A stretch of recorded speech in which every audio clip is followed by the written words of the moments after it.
भाजपवाल्यांनो तुम्हाला सोडणार नाही, दगडफेकीनंतर अनिल देशमुखांनी भाजपला इशारा दिला। मागच्या काचेतून फेकलेला दगड समोर कसा लागला अशी दगडफेक फक्त रजनीकांतच्या सिनेमात बघितली आहे, असा पलटवार आता देवेंद्र फडणवीसांनी केलेला आहे। तर भाजपवाल्यांनो तुम्हाला सोडणार नाही, दगडफेकीवरून अनिल देशमुखांनी भाजपला इशारा दिला। त्यांनी दिलेल्या इशाऱ्यानंतर फडणवीसांनी मात्र पलटवार केला। मागच्या काचेतून फेकलेला दगड समोर कसा लागला अशी दगडफेक फक्त रजनीकांतच्या सिनेमात बघितली, असा टोला फडणवीसांनी लगावला।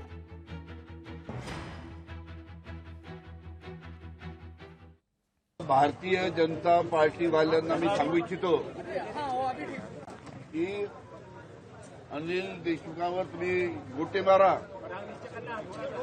किंवा गोळ्या झाडा, अनिल देशमुख मरणार नाही, अनिल देशमुख मरणार नाही। आणि आम्ही लोक तुम्हाला सोडणारही नाही, एवढंच सांगतो। 10 किलोचा गोटा हा जर विंडशील्डवर मारला, विंडशील्ड तुटली का नाही? 10 किलोचा गोटा पडला तर साधी बोनेटला स्क्रॅच देखील का आली नाही? हा गोटा मागची जी काच आहे ती फोडून मारलेला आहे।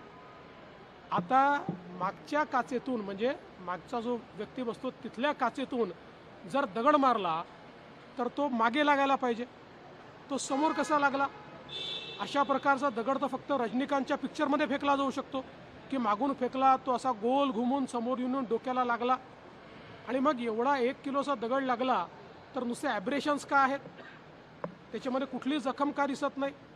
त्यामुळे हे जे काही आता सगळं समोर आलेलं आहे आणि याचं जे बिग पिक्चर समोर आलं आहे, यातनं एकदम स्पष्ट हे होत आहे की हे सगळं हा सिनेमा तयार करण्यात आला। लोकशाही मराठी ऐका, पहा, जागरूक रहा।